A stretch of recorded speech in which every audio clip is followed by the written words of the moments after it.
ചിലപ്പോൾ നമ്മൾ പറഞ്ഞാലും ഉപദേശിച്ചാലും കേൾക്കാവുന്നതിനപ്പുറമായി നിൽക്കുന്ന ചില പാപത്തിൻ്റെയും ചില അഹങ്കാരത്തിൻ്റെയും സ്വാർത്ഥതയുടെയും ബന്ധനത്തിലൊക്കെ നമ്മുടെ കുടുംബങ്ങളുണ്ടാകാം. അപ്പോൾ നമ്മൾ പറഞ്ഞുകൊണ്ടിരുന്നതുകൊണ്ട് ചിലപ്പോൾ ഇനി മാറ്റമൊന്നും ഉണ്ടാകാൻ പോകുന്നില്ല.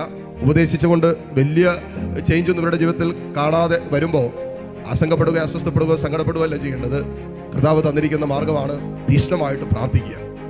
ഒരു പേഴ്സണൽ എൻകൗണ്ടർ മാത്രമാണ് നമ്മുടെ ജീവിതത്തെയൊക്കെ മാറ്റിമറിക്കാൻ പോകുന്നത്. സുവിശേഷത്തിലേക്കും യേശുവിലേക്കും യേശുവിനോടുള്ള ബന്ധത്തിലും ആ ബന്ധത്തിലുള്ള ജീവിതക്രമത്തിലേക്കും അതിനനുസരിച്ച് സ്നേഹിക്കാനും ക്ഷമിക്കാനും വിശുദ്ധ ജീവിതം നയിക്കാനുള്ള ഒരു ജീവിത ശൈലിയിലേക്കൊക്കെ നമ്മെ കൊണ്ടെത്തിക്കുന്നതും നമ്മെ പ്രചോദിപ്പിക്കുന്നതും ഒരു പേഴ്സണൽ എൻകൗണ്ടറാണ്. യേശുവുമായിട്ടുള്ള ഒരു വ്യക്തിപരമായ കണ്ടുമുട്ടൽ. അത് ഈ രണ്ടുപേരുടെ ജീവിതത്തിൽ സംഭവിച്ചതാണ്.